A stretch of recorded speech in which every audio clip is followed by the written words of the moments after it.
Mesdames et messieurs, chers téléspectateurs, quel regard porter sur le système éducatif? Où en sommes-nous avec la mise en œuvre des résolutions et recommandations issues de l'enquête parlementaire diligentée par l'Assemblée nationale en 2018? Ainsi, pour débattre globalement des maux qui minent le système éducatif, nous recevons sur ce plateau Dr Abakar Mohamed Sabala. Il est directeur des examens et concours du supérieur. Bonjour. Bonjour. Oui, vous êtes docteur en sciences de l'éducation et en même temps, vous êtes le directeur technique de l'ONEX. Pour planter le décor, dites-nous, qu'est-ce que l'ONEX, que fait concrètement l'ONEX? Merci, M. Doba, de nous avoir invités à ce débat. D'abord, l'ONEX, c'est un établissement public avec une personnalité morale créée par la loi 32 du 30 décembre 2006 sous tutelle du ministère de l'Enseignement supérieur. Ça veut dire que l'ONEX était né sous le centre de l'ancien office du bac qui était un service de l'université N'Djamena.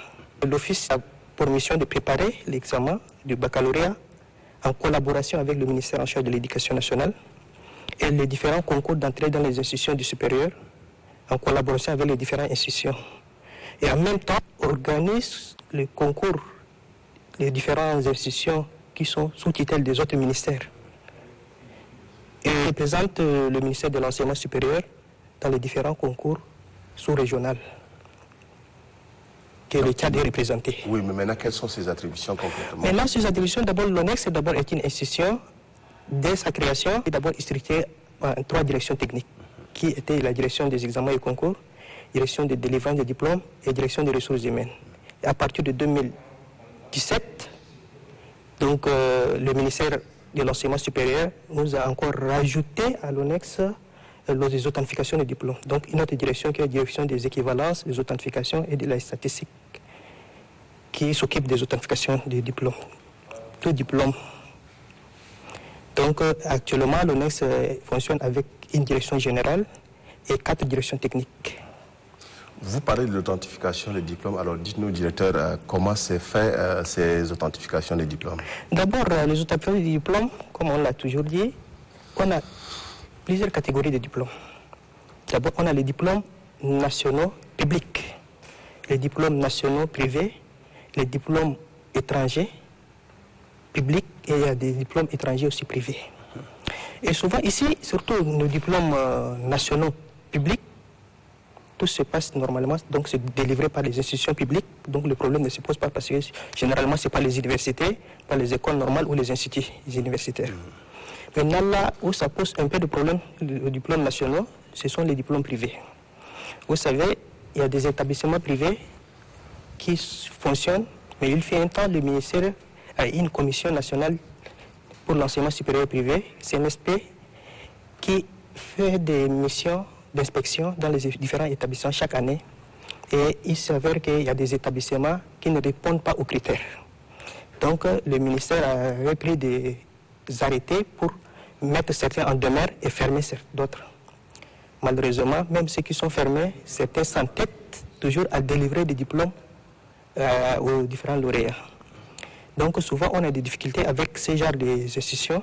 D'abord, l'ONEX a récupéré systématiquement, à la fin d'année, récupère tous les procès-verbaux des différentes institutions. Donc si un lauréat, avec son diplôme, il veut se faire authentifier à l'ONEX, on commence d'abord à vérifier le diplôme de base qui est le bac. Après avoir vérifié le bac, maintenant il faut vérifier le parcours de l'étudiant ou de lauréat avec tous ses relevés. Une fois vérifié ses relevés, on entre dans le procès-verbaux pour vérifier est-ce que réellement l'étudiant a validé toutes les années pour avoir le diplôme. Malheureusement, on se trouve beaucoup qui ont le diplôme. Certains ne figurent même pas sur les procès-verbaux. Certains figurent sur les procès-verbaux, mais ils sont ajournés. Mais les institutions, quand même, leur délivrent le diplôme. Et souvent, on a des difficultés avec ces genres de diplômés. Or, l'ONEX refuse systématiquement l'authentification de ces genres de diplômes et ça crée souvent des petits problèmes avec les usagers. De deux, on a les diplômes surtout étrangers. Les diplômes étrangers, on a les diplômes publics. Sinon, ceux qui sont dans les universités, vous savez, toutes les universités sont répertoriées soit par le CAMES, soit par l'UNESCO. Donc le problème ne se pose pas. Si l'établissement est répertorié, on a le répertoire de ces institutions. On vérifie si l'établissement est répertorié. Il n'y a pas de problème, le diplôme est authentifiable. Mais là où les bas blessent, on a beaucoup de nos compatriotes qui partent étudier à l'étranger, mais étudient dans les privés et des établissements qui sont douteux. Souvent des établissements fictifs, qui ne sont même pas reconnus par le ministère en charge de l'enseignement supérieur, même des pays d'accueil. Alors souvent, ça pose problème. On a l'habitude d'envoyer, par exemple, des correspondances pour vérifier d'abord est-ce que l'existence même de l'établissement. Des fois, même si l'établissement existe, on écrit des correspondances à cet établissement pour avoir vraiment des confirmations si vraiment le lauréat a étudié réellement chez eux.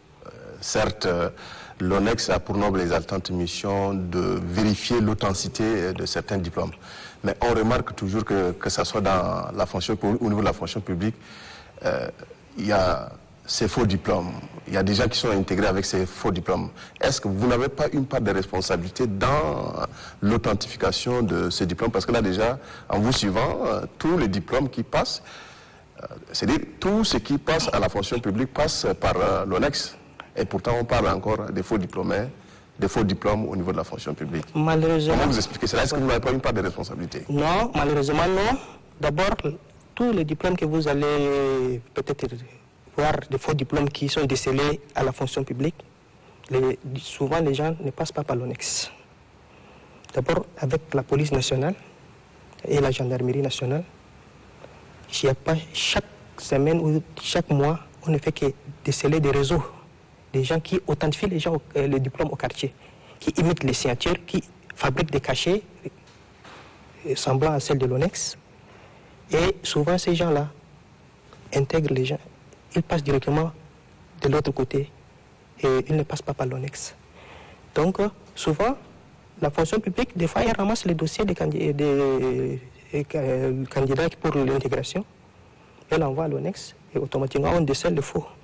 Mais si la fonction publique n'envoie pas pour une vérification à l'ONEX, les choses passent. Donc, c'est vous rejetez les responsabilités sur la fonction publique. Parce que tout ce qui passe par l'ONEX, tout est vérifié. Malheureusement, que tous ceux qui sont intégrés, beaucoup ne passent pas par l'ONEX. Je vais vous prendre l'exemple. Par exemple, ceux qui sont intégrés au ministère de la Santé, les infirmiers, les laborantins, ainsi de suite, tous les techniciens en santé.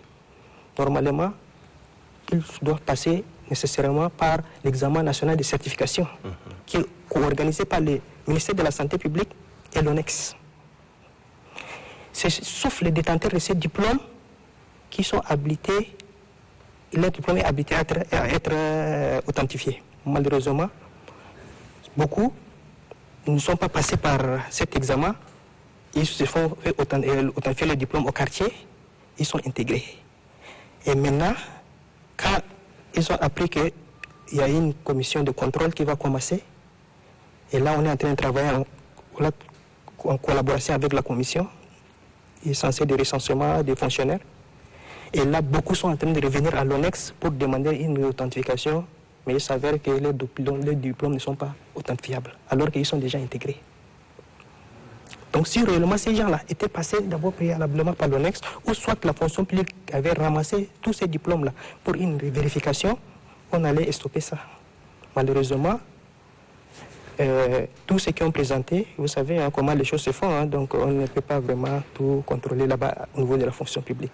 Mais systématiquement, tout ce qui arrive au niveau de l'ONEX, les diplômes sont vérifiés, et ce qui est faux, on écrit faux, ce qui est authentique, on écrit authentique.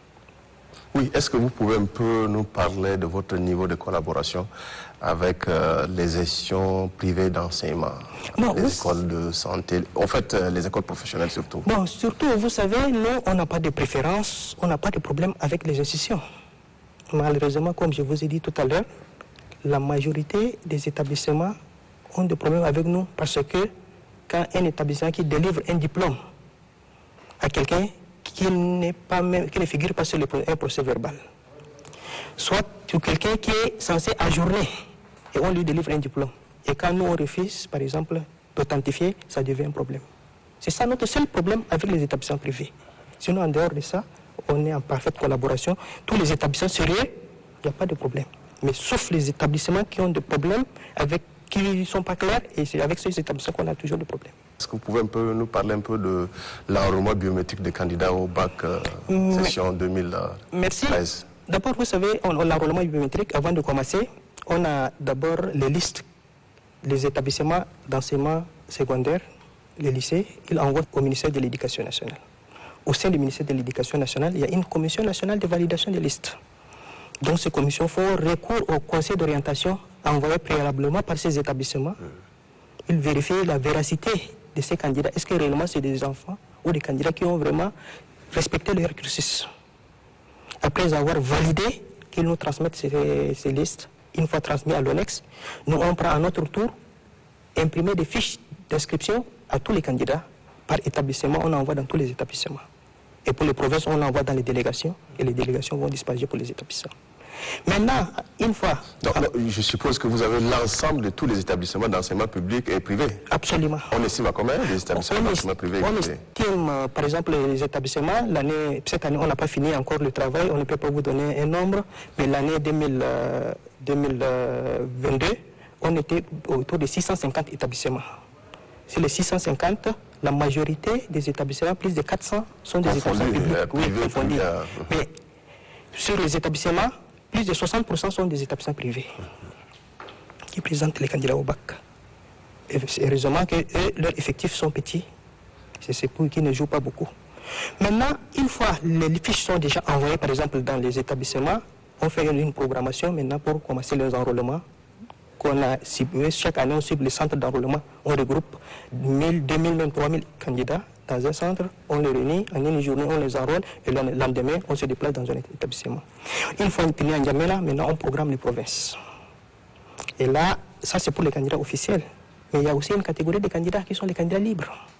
Les candidats libres, ils s'inscrivent directement à l'ONEX. Et l'ONEX, avant que les inscriptions puissent commencer, soit un communiqué en fixant les critères. Qui peut être candidat libre et qui ne peut pas l'être, en tenant compte des textes en vigueur. Donc, une fois inscrit, automatiquement, on enrôle ces candidats. Et après, à la fin, eux aussi, ils sont traités sur le même pied d'égalité que les candidats officiels. C'est la seule différence, c'est les statistiques.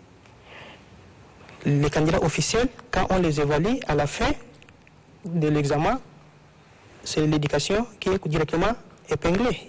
S'il y a un bon résultat, s'il y a un mauvais résultat, parce que les candidats officiels, ce sont les candidats qui sont formés dans les établissements. Mais les candidats libres, donc, comme son nom l'indique, et ils viennent librement, donc l'éducation n'a rien à voir avec. Et ils sont directement gérés par l'ONEX. Celui qui travaille, il va s'en sortir. Celui qui ne travaille pas, tant pis pour lui. Oui, oui. Mais un peu plus loin, quelquefois, on parle aussi des candidats nomades, des candidats irréguliers, des candidats libres, des candidats expatriés. Est-ce que vous pouvez nous faire au moins la différence entre ces types de candidats? Bon, d'abord, les candidats officiels, comme je l'ai tantôt dit. Commençons d'abord par les candidats nomades. Les candidats nomades, par exemple. Pourquoi on dit candidats nomades?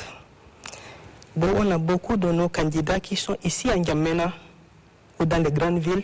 Ils sont dans les classes intermédiaires. Ils sont en seconde, ils sont en première, même des fois en troisième.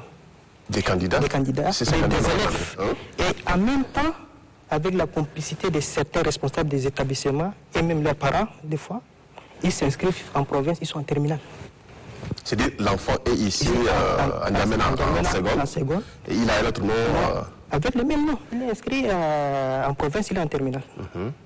C'est-à-dire Abakar Sabala, ici il est en N'Djamena, même Abakar Sabala, il est en province. Alors, ici il est en seconde, il est en première, ou même en troisième, mais en province, il est en terminale. Le jour où on programme pour revenir pour l'enrôlement dans cette province, il est informé automatiquement, il nous devance, des fois on vient au même moment. Une fois enrôlé, il revient à N'Djamena et il repart que le jour de l'examen. Ça, c'est une partie des catégories des candidats nomades. Mais est-ce qu'à ce niveau, il n'y a pas une complicité entre ces candidats et ce chef d'établissement? Il y a une complicité, j'arrive. Les seconds candidats nomades, ce sont des candidats qui passent le bac, par exemple, à N'Djamena. Une fois, deux fois, ils ratent.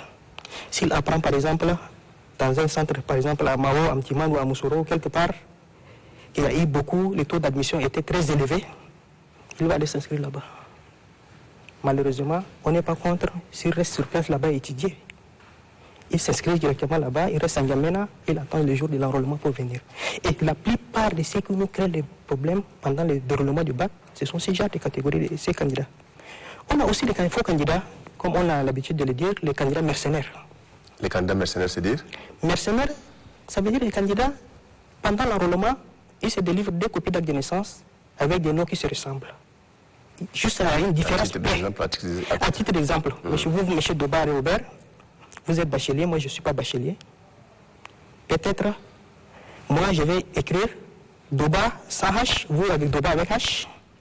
Le jour du bac, on va rester sur le même table banc, soit on va rester dans une même salle. Maintenant, vous, c'est votre copie. Au lieu d'écrire Doba avec H, vous allez écrire sans H. Parce que vous composez pour moi. Alors que vous n'avez pas besoin de ce bac. Donc moi, j'écris votre nom, je peux écrire même n'importe quoi. Et le jour du bac, et après le résultat, Doba avec sans H est admis. Donc moi, je suis admis. Et souvent, je vous donne quelque chose parce que vous avez travaillé pour moi. Ça, c'est une catégorie de candidats. Ça, c'est les candidats mercenaires. On a une autre catégorie de candidats qui viennent composer, mais avec la complicité de certains responsables scolaires, malheureusement, déconcentrés, surtout dans les provinces. Ils sont dans le jury local de l'organisation. Ils soustraient des copies du secrétariat pour aller traiter au quartier. Ça, c'est le réseau. Ça, c'est le réseau, pour venir introduire. On se retrouve aux travaux du jury avec les candidats avec double copie. Mais heureusement, le jury prend toujours des résolutions. Il élimine systématiquement ce genre de candidats. Toutes les 2 copies. Toutes ces 2 copies. Ça, c'est une autre catégorie de candidats. Donc, comme vous l'avez dit, ce problème-là, il est vraiment crucial, mais ce problème-là, il est entretenu. Entretenu par lesquels? Entretenu par les responsables en charge de l'éducation nationale. Surtout les proviseurs. Les proviseurs? Les proviseurs. Mais pourtant, les proviseurs, ils sont nommés par... Ils ont aussi des indemnités? Non. Les proviseurs n'ont aucun statut, ils n'ont aucune indemnité. D'abord, pas me dire ça. Les proviseurs n'ont aucune indemnité. D'abord, les nominations posent problème, M. Doba.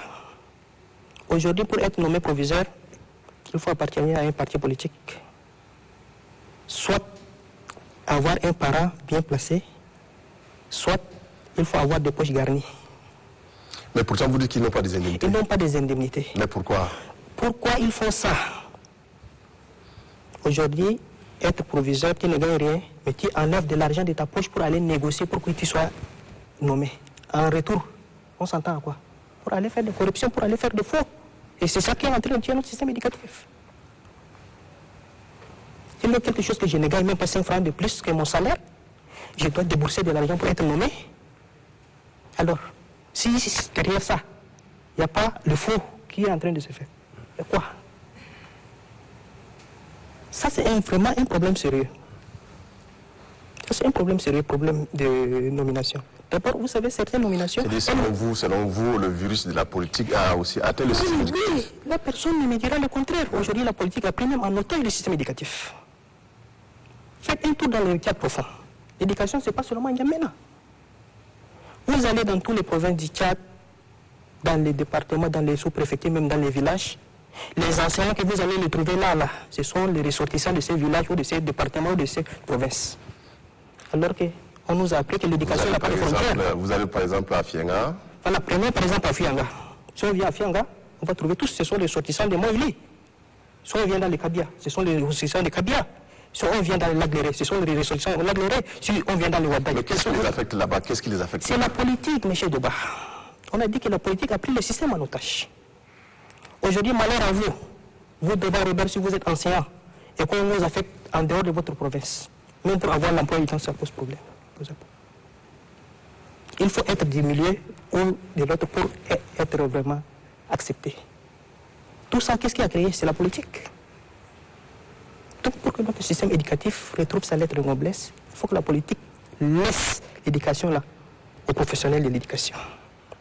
Malheureusement. Malheureusement, ce n'est pas le cas. Si vous prenez un exemple d'un établissement, par exemple en province, on trouve des collèges qui sont érigés en lycée par des chefs traditionnels, sans même que le ministère en charge de l'éducation nationale ne soit au courant. Et nous présentons des candidats au bac. C'est-à-dire sans respect de la carte scolaire. Sans respect de la carte scolaire. Parce que le village d'à côté a un établissement scolaire, pourquoi ils ont un lycée, pourquoi pas chez nous? Donc, ils créent un établissement, ils érigent ces collèges-là en lycée, ils présentent des candidats au bac, et nous, arrivés sur le terrain, on exige d'abord, si c'est un nouveau établissement, où est l'acte qui vous érige en lycée? Si c'est un établissement privé, où est votre autorisation de fonctionnement? Et là, on se rend compte que l'établissement n'est même pas reconnu par le ministère de l'Éducation nationale. Et on est dans le dilemme. Si on laisse les candidats, on va créer des problèmes sociaux. Si on les enrôle, on augmente le nombre de candidats qui ne vont même pas réussir.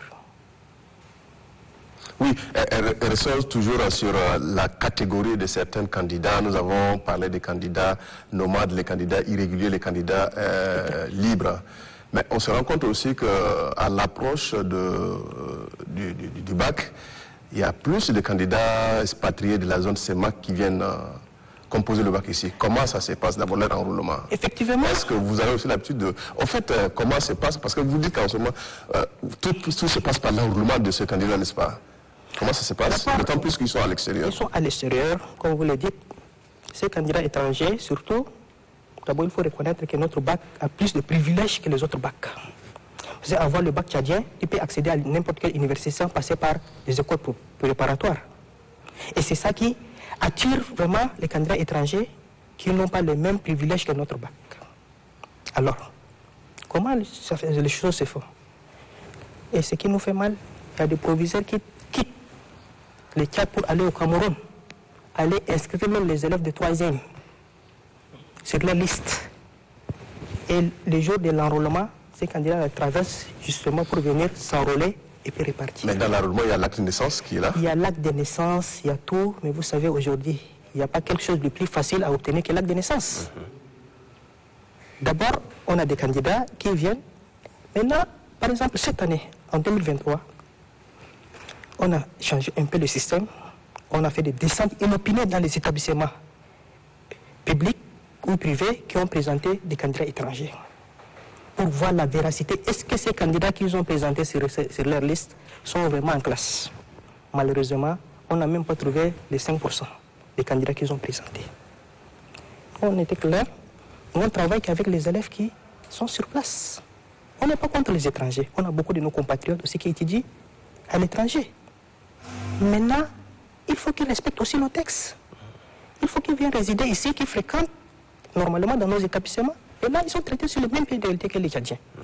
Mais dans les cas échéants, ils peuvent passer le bac comme candidat libre, mais pourvu qu'ils détiennent le probatoire. Parce qu'au Cameroun, par exemple, pour être candidat au bac chez eux, que ce soit officiel ou que ce soit libre, il faut d'abord être admis au probatoire. Et comme la majorité, ils ne sont pas encore en classe de terminale, et ils veulent vite avancer, ils sont obligés de débourser de grosses sommes à travers certains proviseurs qui sont véreux pour les inscrire sur la liste et venir les présenter. Et là, cette année, quand au début, ça a créé un peu de tonus. Vous savez, hein, quand on veut changer quelque chose, toujours, c'est les intérêts des gens qui sont menacés. Il y a eu des bruits derrière ça. Mais après explication, les gens ont compris. Parce que d'abord, on ne peut pas accepter un élève qui n'est pas en terminale chez lui et venir passer notre bac ici. Et voilà, c'est une manière de donner des discrédits à notre système, à notre bac. Alors nous, on est jaloux de notre bac. On ne peut pas quand même laisser quand même n'importe qui venir faire de n'importe quoi. Et c'est ce qui explique même que l'instauration même de l'enrôlement biométrique. Et là, vous allez remarquer que cette année, avec les nouvelles mesures qu'on a prises, vous allez voir qu'il y a beaucoup de... Il y aura le nombre de candidats va vraiment diminuer. Parce qu'on était vraiment ferme cette année. Et par rapport à ça, notre fermeté cette année, le samedi passé, on était séquestrés à Béché par les candidats. Pourquoi? Parce qu'ils ont falsifié les documents. Et vous savez, aujourd'hui, comme tout à l'heure on a parlé des actes d'état civil, les actes d'état civil, on a les actes de naissance. En province, ça se vend comme les cacahuètes. Les jours de l'enrôlement, vous allez voir qu'un sous-préfet ou un chef de canton ou un maire de la ville, il vient s'installer même au sein du lycée. Tout candidat qui a des actes de naissance, l'autre là, il vient à 300 francs, il achète un acte de naissance vierge, signé, cacheté, et c'est le candidat même qui vient rester devant nous pour remplir. Alors, avec ça, comment notre système éducatif va se redresser? Vous allez trouver par exemple des gens qui sont vraiment âgés, qui ont 50 ans, 60 ans, et qui vont venir avec une acte de naissance, qui ont 18 ans, 17 ans. Quand vous refusez, vous leur dites, ramenez votre vrai acte de naissance. C'est des vieux ressuscités. C'est des vieux ressuscités, et ça crée des problèmes. On leur dit souvent, pour être candidat au bac, même si vous avez 100 ans, vous pouvez être candidat au bac. La différence, vous allez être des candidats libres. À l'époque, la candidature libre était à 41 000 francs. Et pour pallier à tous ces problèmes, on a ramené à 15 000 francs. Candidat libre. Candidat libre, à 15 000 francs, pour permettre à ces gens-là, au lieu d'aller corrompre les proviseurs pour les insérer sur les listes, qu'ils viennent directement à l'ONEX et puis s'inscrire. Malheureusement, ça commence à marcher, mais on a toujours des brebis galeuses qui nous combattent pour que ça ne puisse pas marcher. Oui, mais ces dernières années, on remarque que le taux d'admission au bac n'est pas du tout élevé. Alors, qu'est-ce qui explique cela? D'abord, pas ces dernières années... C'est des candidats. Quelquefois, les résultats, c'est à 15%. Effectivement, bon, ce n'est pas ces dernières années. Notre résultat le plus médiocre, c'était en 2013. On était à 8%. Ce qui a poussé l'ancien Premier ministre, paix à son âme, Yemragal Danadi, à payer un acte pour fermer tous les établissements, surtout les lycées qui sont en dehors des chefs-lieux de province ou des départements. Mais après, vous savez, d'abord, à partir de 2010, la deuxième série était supprimée. Comme il n'y avait pas la deuxième série, c'est uniquement ceux qui ont totalisé une moyenne supérieure ou égale à 10 qui sont déclarés admis. Donc, c'est ce qui explique que les taux étaient très médiocres. À partir de 2015, vu cette situation, le gouvernement a revu les textes portant réorganisation du bac pour restaurer la seconde série. Et depuis la restauration de la seconde série, c'est ça qui nous a permis chaque année, le taux d'admission est en train d'augmenter légèrement. Et surtout, même sur le plan organisationnel, il faut reconnaître que chaque année, on ne fait qu'améliorer. Il y a une amélioration. D'abord, vous savez, le bac, à l'époque, c'est comme si c'est une perche qui est tendue très haut. C'est les candidats qui cherchent à attraper ces perches. Et maintenant, c'est comme si c'est la perche qui vient chercher le candidat. Pourquoi je dis cela? À l'époque, on organise le bac en 3 jours. 2 matières par jour, en 3 jours, on finit. Et on est revenu, il fait un temps, le bac est organisé à 6 jours, par exemple, 1 matière par jour. Et depuis, avec l'avènement de Covid, et encore avec le nombre croissant de candidats, et vous savez, dans nos provinces, on a un problème des infrastructures d'accueil. Et généralement, les bacs sont organisés en mois de juin, ou juillet, même des fois août. Et en saison de pluie, on ne peut pas mettre les enfants sur les hangars pour composer les bacs. Et c'est ça qui nous a poussé à encore revoir notre système d'organisation. Et vous savez, dans notre système éducatif, les séries littéraires, ils sont à plus de 66% des candidats. Alors, on est obligé de mettre les séries scientifiques à part et les autres séries à part.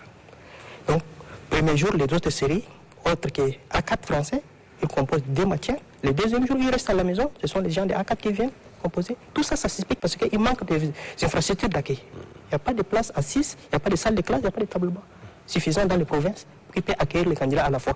Sinon, on peut organiser tout à la fois. Donc, tout ça même, c'est une manière de favoriser les candidats. De deux, on a l'instauration de la double correction. Depuis 2015, on a instauré systématiquement la double correction. La première correction est, les premières copies sont corrigées par les correcteurs, c'est-à-dire les enseignants des classes de terminale. Mais la deuxième correction est assurée par les inspecteurs, ou soit les enseignants les plus expérimentés, ça veut dire les plus gradés, qui ont plus des échelons, ils te corrigent. Et c'est les notes attribuées par les deuxièmes correcteurs qui sont prises en compte. Donc, chaque année, plus de 10 000 candidats sont admis grâce à la double correction. On s'est rendu compte. Donc, vous tentez un peu de rehausser un peu le niveau du système éducatif. De l'autre côté encore, on a le système de cobayage. Le cobayage, c'est un système purement technique sur le sujet. Par exemple, les sujets sont proposés en pêle-mêle par les enseignants. On prend ce sujet, on met à la disposition, on prend des enseignants de confiance, 5-6 enseignants, on prend tous ces sujets, on les met à leur disposition et ils traitent. Et après, ils nous font des rapports Alors, un enseignant, par exemple, un enseignant a mis combien de temps pour traiter ce sujet, mais un candidat moyen peut mettre combien de temps pour traiter ce sujet. C'est ainsi que, quand le sujet est vraiment très dur, ça se ressort sur le rapport. Si le sujet est facile, ça se ressort sur le rapport. Et après, maintenant, on fait ce qu'on appelle le cocktail. On prend un exercice là, l'autre là, pour composer le sujet. À la correction, on fait ce qu'on appelle l'échantillonnage. Avant de commencer la correction, quand tous les centres, les présidents des centres rentrent avec les copies, et une fois sécurisé les copies, on prend dans chaque centre, chaque série et chaque matière, les échantillons de copies, on donne à des groupes des enseignants qui corrigent. Après avoir fini la correction, on prend pour regarder dans quel exercice la majorité a compris et quel exercice la majorité est passée à côté. Là où la majorité a compris, c'est là où on lui accorde beaucoup de valeur, on lui donne une note un peu acceptable, et là où la majorité est passée à côté, on le minimise un peu. Ça aussi, c'est une manière de favoriser les candidats. Encore en dernier, surtout les séries scientifiques, à l'époque, les séries C et D, ils ont soit français, soit philosophie. Et ils ne savent pas est-ce qu'ils vont composer en philo ou en français. Donc, ils se préparent pour les D. Oui, ils se préparent pour les D de telle sorte que l'enfant, le candidat, soit surpris le jour de l'examen. Et là, même depuis quelques années, on leur donne au choix. Soit le sujet français, soit le sujet de philosophie. Et la majorité choisit, surtout les séries scientifiques choisissent la philosophie. Je ne sais pas, mais c'est eux-mêmes qui peuvent nous donner. C'est ça. Tout ce que vous avez parlé de la suppression de certains établissements d'enseignement professionnels, n'est-ce pas? Oui. Alors, qu'en est-il exactement, monsieur le directeur? Bon, vous savez, d'abord, les établissements d'enseignement supérieur, ils sont gérés par le ministère en charge de l'enseignement supérieur à travers la direction générale de l'enseignement supérieur, qui est en même temps président de la Commission nationale pour l'enseignement supérieur privé. Maintenant, ces établissements sont supprimés. S'il s'avère qu'ils ont rempli les critères, parce qu'on ne peut pas fermer un établissement ou mettre un établissement en demeure sans cause. Tout ce qui leur sont reprochés sont ressortis sur l'arrêté. Si ce manquement-là sont comblés, ils reviennent au ministère. Maintenant, c'est au ministère de leur donner notre agrément pour qu'ils continuent à former. Malheureusement, on a beaucoup d'établissements qui sont fermés ou que leur agrément est retiré, mais ils continuent en cachette de délivrer des diplômes. Et là, le ministre d'État, ministre de l'Enseignement supérieur, est en train d'aller en guerre contre ces établissements. Je crois que bientôt, il y aura des commissions qui vont sortir sur le terrain pour encore faire le même travail et voir quel établissement qui doit fonctionner et quel établissement qui doit être fermé. Oui, Abakar Mohamed Assabala, vous êtes docteur en sciences de l'éducation. Alors, globalement, s'il faut porter un regard sur le système éducatif tchadien, quel serait donc votre regard en tant que technicien? En tant que technicien, comme je l'ai toujours dit, notre système éducatif est pris en otage par la politique. La politique a pris en otage le système éducatif. Et le second problème de notre système éducatif, c'est la corruption. Alors, comment se pratique la corruption en milieu scolaire? En milieu scolaire, comme tout à l'heure je vous ai expliqué, quand on nomme des gens qui négocient avec de l'argent un poste de responsabilité et qui viennent, ils fabriquent des bulletins, ils font passer automatiquement les enfants dans les classes supérieures. Comment vous voulez que les choses marchent? Imaginez aujourd'hui, pourquoi notre système éducatif est malade? Commençons par l'école primaire. Aujourd'hui, le primaire est tenu à 60% par les maîtres communautaires, qui ne sont même pas formés. De l'autre côté, tous les instituteurs qui sont formés, qui sont intégrés, affectés au ministère de l'Éducation nationale, la plupart ne veulent pas prendre la craie. Ils négocient pour être affectés comme surveillants ou intendants dans les lycées et collèges. Mais au grand jamais, ils ne veulent pas prendre la craie ainsi. Non, mais quels font les délégués? Alors, vous savez, comme je vous ai dit tout à l'heure, tout est politisé et les établissements sont devenus, c'est comme si des établissements communautaires. Aujourd'hui, les délégués, la plupart des délégués, ils sont chez eux. Et vous savez, quand on est chez soi, on devient inefficace. Alors, Ce sont les mêmes qui l'ont fait nommer délégués et ce sont ceux mêmes-là qui ont fait nommer les proviseurs, qui ont fait affecter les enseignants. Alors, qu'est-ce que le délégué peut faire? Donc, tant qu'on ne laisse pas les mêmes libres... Oui, mais maintenant, en tant que technicien, qu'est-ce que vous suggérez? Moi, je suggère... Pour redresser un peu le système éducatif. Pour redresser le système éducatif, il faut que la politique se retire. Il laisse l'éducation là, aux professionnels de l'éducation. Il faut que l'État donne les moyens suffisants à l'éducation nationale pour faire fonctionner. Il faut qu'il y ait une planification. Aujourd'hui, chaque année, malgré avec la crise que le pays a connue, il y a quand même des efforts faits par le gouvernement pour intégrer les jeunes à la fonction publique pour le compte de l'éducation. Malheureusement, ceux qui sont intégrés, la plupart ne sont pas des enseignants. Ils sont intégrés pour le compte de l'éducation nationale, mais ils ne sont pas des enseignants. Comment ça? Soit ils sont des enseignants, mais le ministère de la Vous dites qu'ils ne sont pas des enseignants. Des enseignants. Parce qu'on prend quelqu'un qui a fini dans les instituts privés. On l'intègre comme enseignant. Il va enseigner quoi? Parcourir les différents arrêtés d'intégration. Vous allez vous rendre compte, beaucoup sont intégrés comme des enseignants. Vous allez voir procès de droit, vous allez voir procès d'économie, procès de quoi.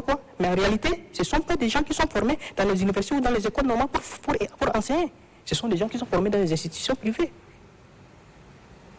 Alors, ils sont comptabilisés comme des enseignants, mais en réalité, ils ne sont pas des enseignants. De l'autre côté, le ministère de l'Éducation nationale a ses priorités. Là, je vais vous prendre un exemple.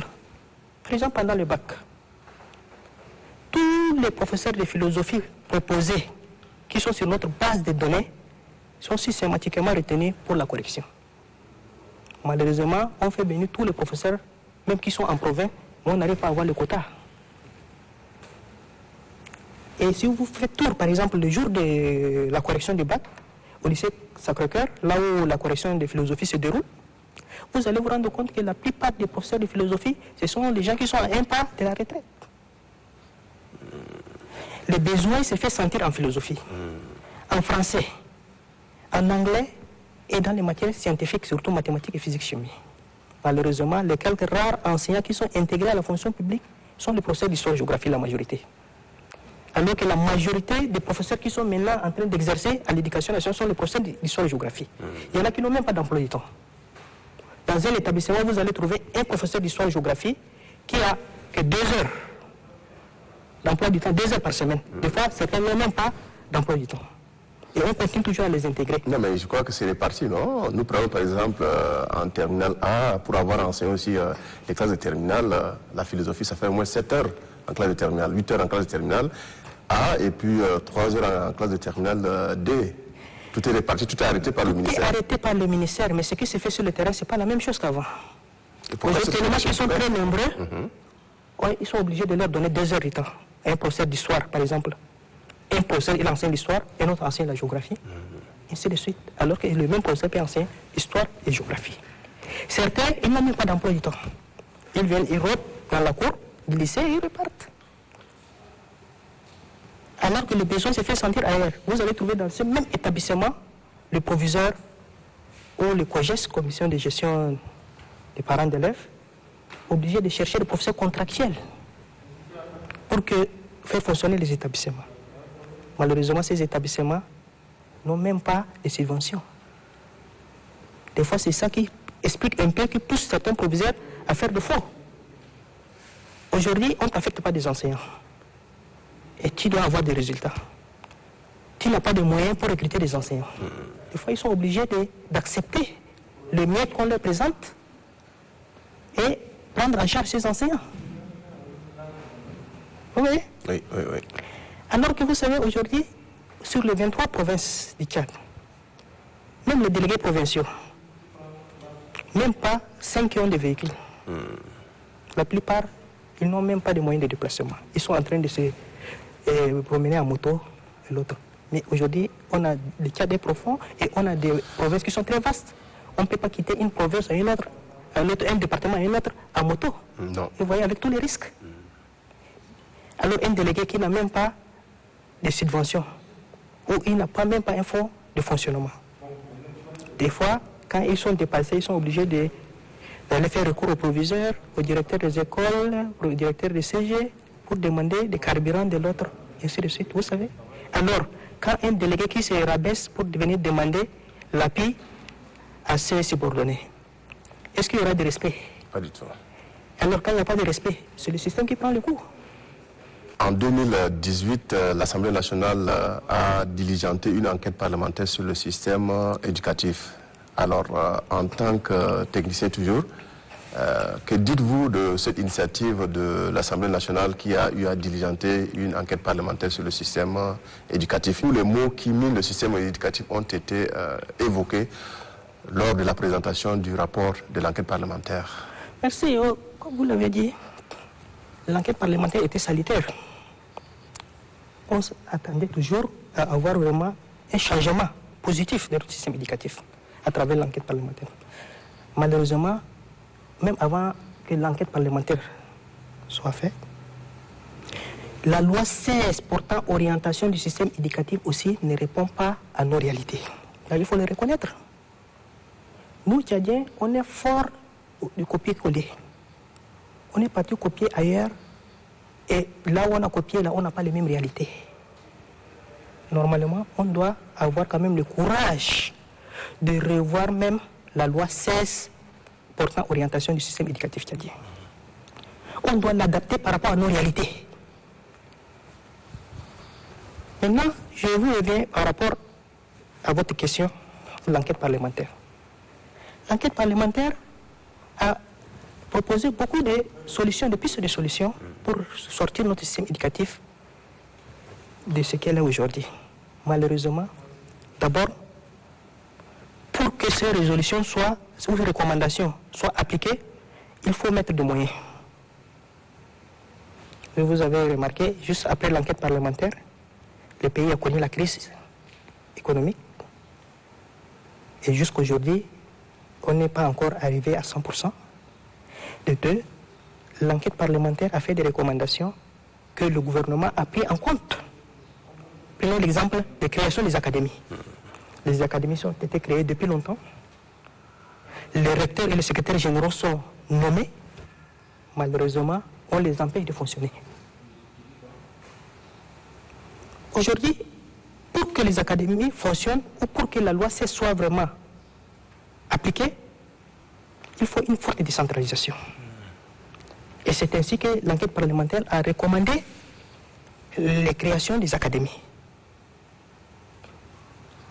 Malheureusement, les académies ont été créées, les recteurs ont été nommés avec les secrétaires généraux, on leur a attribué des véhicules, affecté des véhicules, et ça s'arrête là.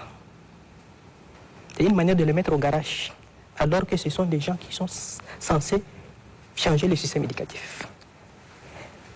Maintenant, les académies, elles sont sous tutelle de 6 ministères. Les ministères de l'Éducation nationale, enseignement supérieur, jeunesse, sport, culture, ministère de la femme, formation professionnelle, tout ça.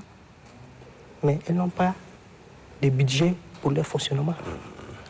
Ils ont juste le minimum pour leur salaire. Et alors, si les académies ne fonctionnent pas, pourquoi même les créer?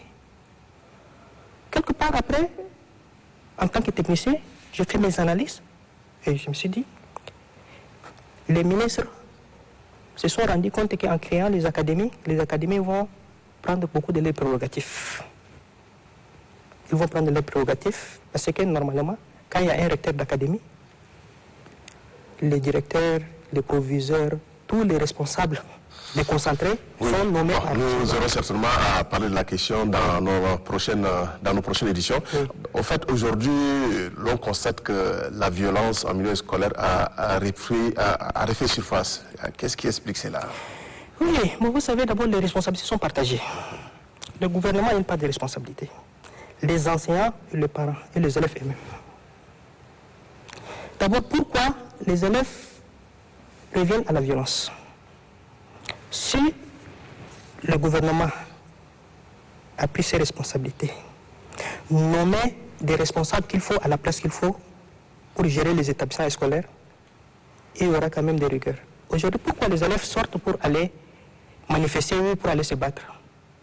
Parce qu'aux heures de cours dans les établissements publics, Les enseignants qui sont censés enseigner ces élèves-là, ils sont dans les privés. Ils ne sont pas interpellés. Ils gagnent mieux là-bas. Ils gagnent des dés, ils savent que... Non, mais là-bas, c'est mieux. Pas question qu'ils gagnent mieux. Ils gagnent ici, ils savent que c'est déjà une garantie. À la fin du mois, s'ils travaillent, même s'ils ne travaillent pas, leur salaire est viré. Maintenant, ils partent enseigner dans les privés. Les proviseurs ne Non, peuvent pas... c'est aussi par rapport à leurs conditions de vie. Non, moi je crois que...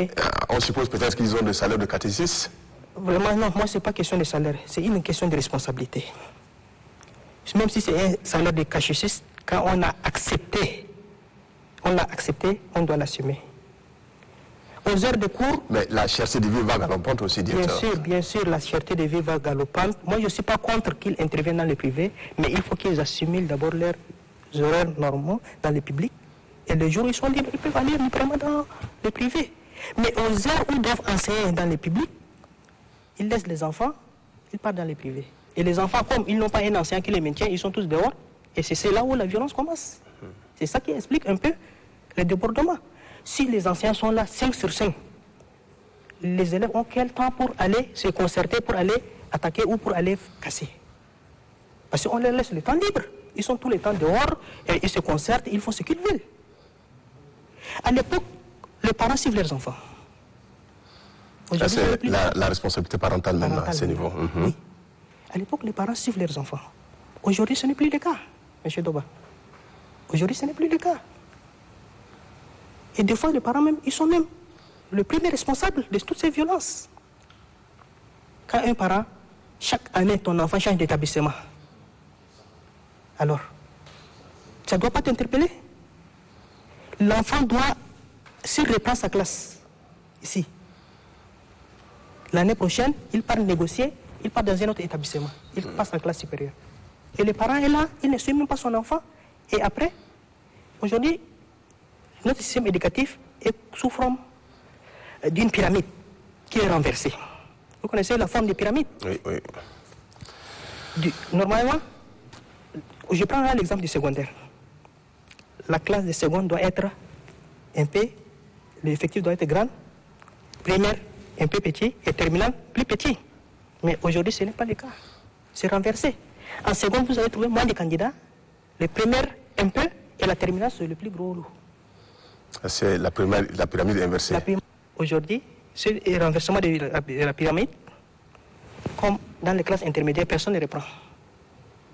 Tous les mois, systématiquement, ils passent en classe supérieure. Maintenant, arrivé en terminale, le bac, comme le bac est bien organisé, maintenant, vous les attendez? On les attend. Vous les attendez maintenant, on les attend, donc chaque année, le nombre ne fait qu'augmenter. Et c'est ça qui augmente, qui explique le renversement de notre système comme une pyramide. Imaginez. Mais concrètement, qu'est-ce qu'il faut exactement pour que le système éducatif retrouve ses lettres de noblesse? D'abord, M. Doba, je crois qu'il faut qu'on se dise les vérités. Des fois, on peut même dire que, est-ce que les gens, on se pose la question, est-ce que ceux qui sont censés gérer le système éducatif là aiment vraiment ce pays? Aujourd'hui, allez-y au ministère de l'Éducation nationale, la plupart la majorité des responsables sont promoteurs des établissements privés. Alors, comme eux, maintenant, créer un établissement privé, par exemple, c'est aujourd'hui comme à l'hôpital, la plupart des docteurs ont aussi des cliniques. Voilà. Cliniques privées. Privées. Et vous savez, aujourd'hui, l'éducation, c'est la base. Chacun crée son établissement. Certains même, si l'occasion se présente, ils détournent même les biens, que ce soit matériel ou ressources humaines de l'État pour faire fonctionner leur établissement privé. Et ils sont là. Peut-être avec l'actuel ministre de l'Éducation nationale, les choses vont se redresser. Malheureusement. Faites un tour à midi ou à 13h devant les établissements à caractère confessionnel. Lycée Sacré-Cœur, Collège évangélique, Ibn Sina, ainsi de suite. Vous allez voir lesquels qui viennent récupérer leurs enfants là-bas. C'est pour dire simplement qu'aujourd'hui... Selon vous, les responsables, les personnalités ont délaissé les établissements publics au profit des établissements privés. Effectivement. C'est-à-dire la plupart des établissements, des responsables, que ce soit du ministère de l'Éducation nationale ou ailleurs, d'une manière générale, les responsables, aujourd'hui, aucun responsable, vous allez trouver son enfant dans les établissements publics. Tous leurs enfants sont dans les établissements privés. Comment vous voulez que les établissements privés, publics fonctionnent? Si vous voulez que l'établissement privé et l'autre public fonctionnent, il faut que tous les responsables ramènent leurs enfants dans les publics. Vous-même, vous avez vos enfants dans les privés? Malheureusement, non. Malheureusement, non. Moi, j'ai commencé à étudier dans les publics et j'ai fini dans les publics. Ça ne m'a pas empêché de réussir. Donc, je crois que tant qu'on ne revoit pas ça, on ne fait pas le part des choses, quel que soit ce qu'on va faire, notre système éducatif, on va aller de pire en pire. Merci, docteur Abakar Mohamed Asabala. Nous espérons toujours vous revoir ici avec le même plaisir sur le même studio pour nous parler amplement du système éducatif. Nous tenons vivement à vous remercier. Merci, M. Doba. Le plaisir est partagé et vraiment, je suis disposé à vraiment répondre à toutes vos sollicitations et invitations. Mesdames et messieurs, chers téléspectateurs, je tiens à vous rappeler que nous venons de recevoir sur ce plateau Dr Abakar Mohamed Asabala, ancien chercheur à l'Université de N'Djamena. Nous avons eu à débattre sur le regard qu'il a eu à porter sur le système éducatif. Et il nous a aussi élucidé sur les résolutions et recommandations issues de l'enquête parlementaire sur le système éducatif. Certes, des propositions et des suggestions ont été faites pour que l'éducation nationale retrouve ses lettres de noblesse. Nous espérons toujours le revoir dans nos prochaines éditions. Merci.